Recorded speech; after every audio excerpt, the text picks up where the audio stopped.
What's up, LEGO builders? Welcome back to Coconut Brick Studios. The kids' animated TV show Clone Wars is pretty gruesome at times, especially in regards to the way many clone troopers meet their deaths, from falling from great heights to being eaten by massive beasts to also this.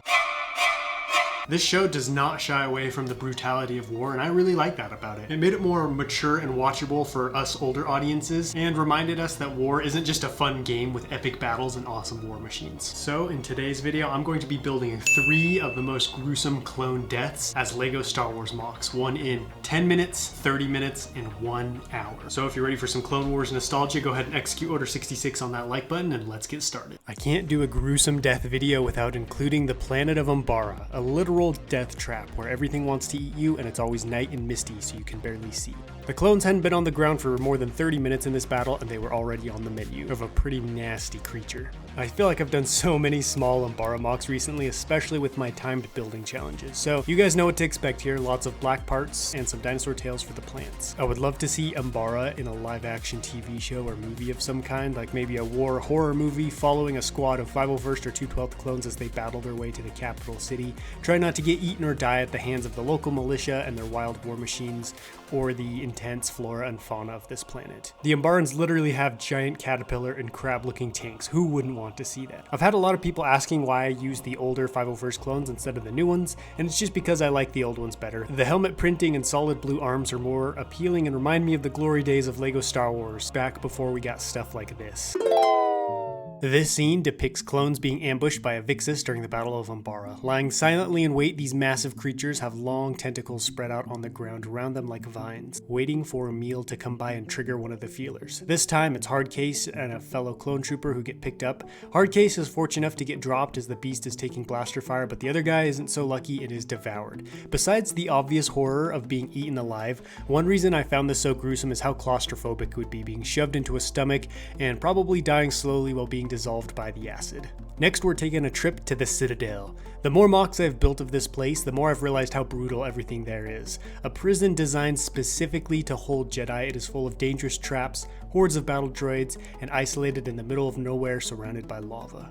Every unnamed clone trooper's nightmare. And while I have both the death and location of the Moc, I'm not sure how I want to build it, so this time lapse may be a little rough. The reason I'm coming up blank is because this death takes place in a large air or maintenance pipe or vent of some kind, so it's not very tall or big. Plus there is a large hole in the ground, so I need to decide how much of the walls I will build or if I should add a roof. For anyone wondering why they're in a giant vent in the first place, it's because they're trying to escape the clutches of a giant space monkey. I decided to throw down a layer of black tile and make the opening of the hole out of snot brick and slope. Once I get the right size of the opening figured out, I'm going to throw down a layer of filler brick so that I can put some tile in on top. For some reason, I feel like these 30-minute builds are getting smaller, but maybe that's just because I'm focusing more on detail and story and not just making them as big as possible. Really, the only other major detail I need to add are some pipes in the corner, and the rest is just boring brickwork. This scene depicts a 212th trooper stuck in a vent of some kind while his buddies try to pull him out, which at first glance seems pretty harmless until you learn there's a set of massive blades that are quickly snapping open and closed, allowing only a few seconds for someone to get through. And unfortunately, this guy doesn't make it out in time, and a set of doors closes and blocks your view as the blades snap shut and you hear the clone trooper scream. This mock turned out pretty simplistic, but it's a vent, what else was I gonna do? I did add a bunch of pipes in the corner to add a little bit more detail, and I got to use my custom Republic officer for the first time. The last one might be the most gruesome of the 3 deaths. It takes place in a dark cargo hold of a ship flying through hyperspace. The ship is carrying a number of people, 2 of which are the Duchess Satine and a hidden traitor who wants her dead. He releases some assassin probes to hunt down and kill her, and unfortunately, a clone trooper falls into their clutches and is turned into a creepy puppet. Since I'm building a cargo hold, there aren't many cool or interesting features to add, but I did notice one part of the wall is rounded, so I'm going to use some hinge plates and brick and round out the back wall. I don't want them to be flat, boring walls either, so I'm going to add some light bluish gray masonry brick for a change in the color and texture. I also noticed a weird black hole at the edge of one of the scenes with a railing around it so that, you know, anybody just casually wandering around the cargo hold can stare into a bottomless pit. Not sure what it actually is, but it's one more thing to add to the mock. The droids are pretty creepy looking with lots of legs, blades, and eyes, who in another life would probably have made amazing sushi chefs. To build them, I'm going to make a body out of a round dish and plate, and then stick some headlight bricks and red round studs for the eyes. The legs are going to be the hard part because I struggle to combine smooth, studless clip and joint pieces with brick and plate builds, so this guy might look a little top heavy. Now that everything is built, it's time to assemble the minifigs and place down lots of crates, because your Clone Wars mock isn't complete without lots of generic boxes lying around everywhere. A couple of 501st clones were on patrol in the cargo hold when the assassin probes struck.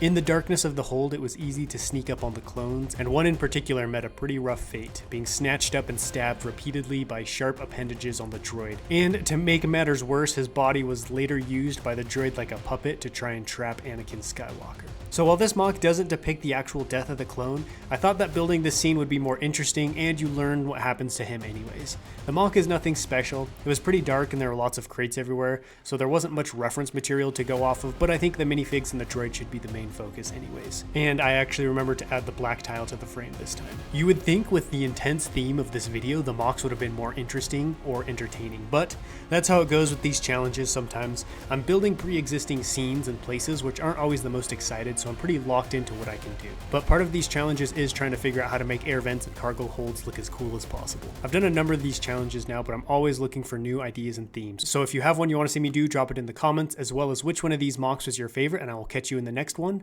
But until then, happy building.